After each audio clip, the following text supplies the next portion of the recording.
শুভ পহেলা বৈশাখ সবাইকে। আমার পহেলা বৈশাখ কিভাবে শুরু হলো শুরু থেকে শুরু করা যাক।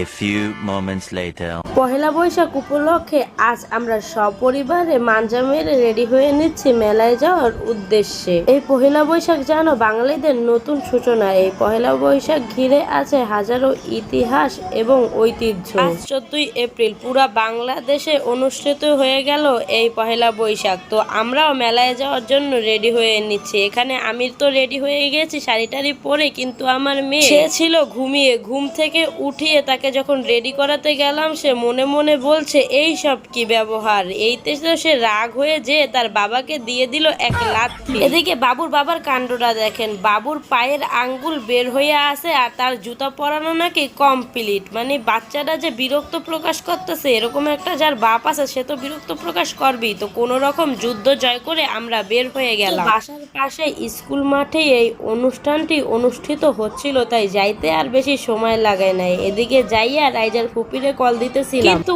ও মা এই রোদে নাকি তার ফুপি আগেই বাসায় চইলা গেছে। তারপরে আমরা দেখছিলাম এখানে কি অনুষ্ঠান হচ্ছে, যাইয়া দেখি কি ঐতিহ্যবাহী লাঠি খেলা হতে অনেক বড় একটি প্রজেক্টর লাগাইছিল, যেখানে ছোট ছোট বাচ্চারা অনেক সুন্দর নাচানাচি করতেছিল, আবার গানও গাচ্ছিল। এখান থেকে একটু প্রোগ্রামটা দেখা আমরা দোকানের উদ্দেশ্যে বাইরে গেলাম। সে কি নানা রঙের দোকান, নানা রঙের খাবার, তা বলে বোঝানো যাবে না। অতটুকু একটা মাঠে কত যে রকম দোকান আর রাইড এসেছে তা আপনারা শুধু দেখেন। এখানে প্রায় 200-রও বেশি মানুষ আছে। এমনি তো এখন সেই রকমের গরম, এরপরে এত মানুষের নিঃশ্বাসে জানি পরিবেশটা আরো ভারী হয়ে উঠছিল। তাই আমি আর আমার হাজবেন্ড মিলে খেয়ে নিচ্ছি কুলফি মালাই। এখানে আবার নাগরদোলা হচ্ছে, কি সুন্দর দেখেন, ছেলেমেয়েরা বিনোদন নিচ্ছে। যেহেতু আমার ছোট বাবু, তাই আমি আর এই নাগরদোলায় উঠে বিনোদনটা নিতে পারলাম না, তাই দাঁড়িয়ে দাঁড়িয়ে মানুষের মজা দেখছি আর আইসক্রিম খাচ্ছি। আর আমার একটা মেয়ে হয়েছে, এত গরমের মাঝখানেও সে একটু আইসক্রিম মুখে দিয়া দেখলো না। আর এদিকে আমার খাওয়া দেখা আঙ্কেল আবার আমারে ভালোবাসা আর একটা কোন দিল। পরে বাবুর খেলনা কেনার উদ্দেশ্যে কয়েকটা দোকানে যাইতে না যাইতে দেখি ওমা এখানে তো খেলনা নাই, এরা তো শুধুই দোকান লাইচ্ছা বৈশা আছে। বাহারি রকমের খাবার থাকলেও দোকানে খেলনার পরিমাণ ছিল খুবই অল্প।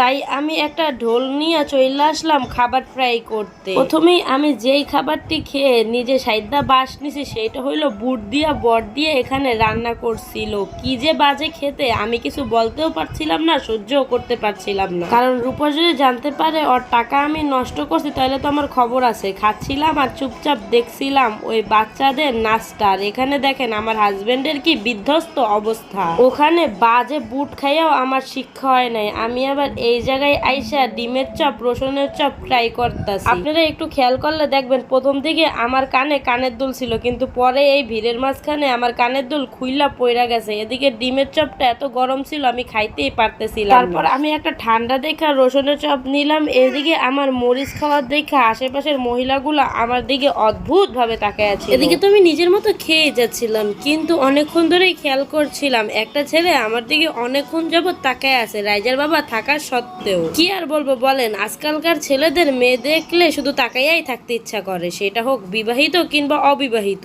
ফুচকা খাওয়ার জন্য একটু ফুচকার দোকানে দাঁড়াইলাম, কিন্তু ফুচকাওয়ালা বলে কি ফুচকা দিতে নাকি দেরি হবে, এত পরিমাণের মানুষের হাট ছিল। আর এই জায়গায় তো রাইজার বাবা রাইজারে কোলে নিয়ে নিয়ে ঘুরতে ঘুরতে একেবারে পাগল প্রায় অবস্থা। রাইজার বাবার অবস্থা দেখে আমি তো নিলাম বাসায় চলে যাব। বাচ্চা থাকলে এরকম অনেক মেলা দেখতে পারবো, কিন্তু আমার স্বামীটা যদি মইরা যায় তাহলে তার কে আমারে মেলায় নিয়ে যাবে? আপনারাই বলেন। প্রবাসী ওর জন্য মেলা আর খাবার দুইটাই স্যাক্রিফাইস করলাম।